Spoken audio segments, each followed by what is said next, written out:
बिस्मिल्लाहिर्रहमानिर्रहीम। दोस्तों, 3 वक्त ऐसे हैं कि उनमें कोई सी भी नमाज़ पढ़ना जायज़ नहीं है। फ़र्ज़ नमाज़ पढ़ना भी जायज़ नहीं है, वाजिब नमाज़ पढ़ना भी जायज़ नहीं है, सुन्नत नवाफिल पढ़ना भी जायज़ नहीं है, क़ज़ा नमाज़ पढ़ना भी जायज़ नहीं है। नंबर 1, तुलू आफ्ताब के वक्त, जब सूरज निकल रहा होता है, जब सूरज की पहली किरणें निकले और जब तक सूरज एक नेज़े तक ना पहुंच जाए। दोस्तों, ये 15 या 20 मिनट का वक्त होता है, एहतियातन 20 मिनट हैं इसमें। इसके बाद इशराक का वक्त शुरू हो जाता है, तो इस 20 मिनट में कोई सी भी नमाज़ पढ़ना जायज़ नहीं है।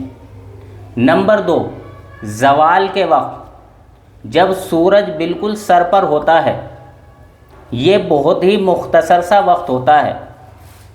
फुक़हा इकराम फरमाते हैं इससे 5 मिनट पहले और 5 मिनट बाद कोई सी भी नमाज़ पढ़ना जायज़ नहीं है। यानी दोस्तों, ये बात समझें कि अगर ज़वाल का वक्त 12:30 पर लिखा हुआ है, तो 12:25 से लेकर 12:35 तक कोई सी भी नमाज़ पढ़ना जायज़ नहीं है।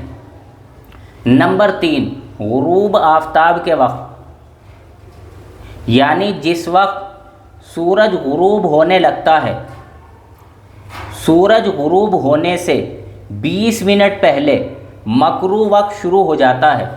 यानी दोस्तों, ये बात समझें कि अगर मगरिब का वक्त 7 बजे शुरू हो रहा है, तो 6:40 से मकरू वक्त शुरू हो जाता है और 6:40 से लेकर 7 बजे तक कोई सी भी नमाज़ पढ़ना जायज़ नहीं है।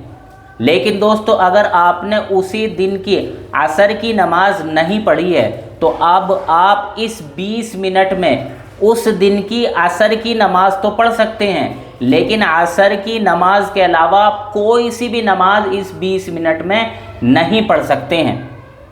और दोस्तों, 2 वक्त ऐसे हैं कि जिनमें इनके अलावा भी 2 वक्त ऐसे हैं जिसमें आप नफिल नमाज नहीं पढ़ सकते हैं। नंबर 1, फजर का वक्त शुरू होने से लेकर इशराक का वक्त होने तक आप कोई सी भी नफिल नमाज नहीं पढ़ सकते हैं। इसी तरीके से दोस्तों, आप असर की नमाज़ पढ़ने के बाद मगरिब का वक्त होने तक कोई सी भी नफिल नमाज नहीं पढ़ सकते हैं।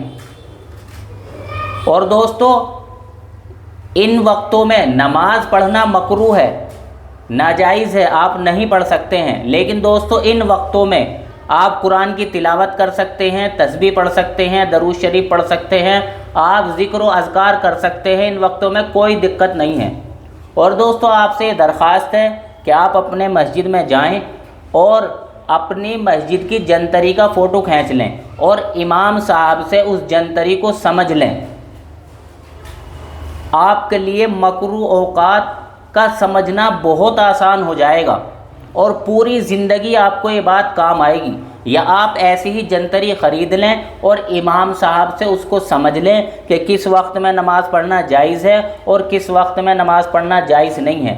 फिर उसके बाद आप उस जंतरी को अपने घर में रख लें और अपने घर वालों को उस जंतरी को समझा दें। तो पूरी ज़िंदगी के लिए आपके घर वालों को किस वक्त में नमाज़ पढ़ना है, किस वक्त में नमाज़ पढ़ना नहीं है, यह आपके घर वालों को आसानी से समझ में आ जाएगा। अल्लाह ताला सही समझ की तौफीक नसीब फरमाए। व आखिर दावाना अनिल हम्दुलिल्लाहि रब्बिल आलमीन।